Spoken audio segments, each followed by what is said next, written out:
এখন বানাবো আমি রাতের জন্য ডিনার। রুটি আর আলু দিয়ে কাবলি ছোলার তরকারি।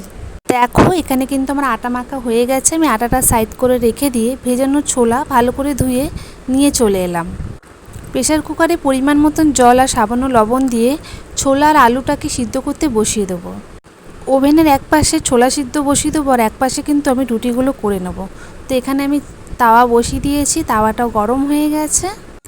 রুটিগুলো গোল করে লই কেটে নিয়ে চলে এসেছি আর তাওয়াতে কিন্তু আমার প্রথম রুটি দেওয়া হয়ে গেছে। এখানে কিন্তু এক এক করে আমি রুটিগুলোকে ভালো করে ফুলিয়ে নেব। আর কি বলো তো, রুটিগুলো যদি ভালো করে না ফোলে আমার না একটুও ভালো লাগে না, রুটি ফুললেই বেশ ভালো লাগে। তো দেখো একাই ভিডিও করছি আর একাই যেহেতু রান্নাটাও করছিলাম, তো আমার একটু প্রবলেম হচ্ছিলো। কোনো অসুবিধা নেই, আমি একা করে নেব। তো দেখো গল্প করতে করতে কিন্তু রুটি আমার বানানো শেষ। চাপা দিয়ে সাইড করে রেখে দিলাম। কাবলি ছোলা রান্নার জন্য কিন্তু আমি এগুলো আগে দিয়ে কেটে রেডি করে রেখেছিলাম। এখানে আমার ছোলা সিদ্ধ হয়ে গেছে। ছোলা আর আলুটাকে ঝুড়িতে দিয়ে দিলাম জল ঝরানোর জন্য। কড়াই বসিয়ে কড়াইটা গরম হয়ে এলে, তেলটা গরম হয়ে এলে তারপরে এখানে দিয়ে দেবো জিরে, শুকনো লঙ্কা, তেজপাতা আর পেঁয়াজ কুচি। তো এটাকে আমি ভালো করে লাল করে নেব। পেঁয়াজটা ভালো করে লাল হয়ে এলে এখানে আমি মশলা দিয়ে দেবো।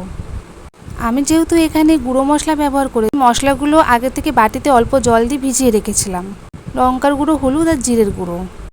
এখানে কিন্তু আমি ওপর দিয়ে আদা কুচি আর রসুন কুচিও দিয়ে দিয়েছি। মশলার সাথে ভালো করে নাড়িয়ে নেব আর সামান্য নুন দিয়ে মশলাটাকে ভালো করে কষিয়ে নেব। তো চলো ভালো করে নাড়িয়ে নিই, এবার মশলাগুলো কষিয়ে নেব।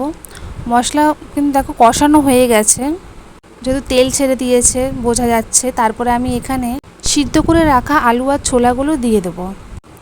চানা মশলা আর গরম মশলা দিয়ে আমি কিন্তু ছোলাটাকে ভালো করে নাড়িয়ে নেব। ভালো করে কষানো হয়ে গেলে আমি জল ঢেলে দেবো। জল দিয়ে ভালো করে ফুটিয়ে নেব।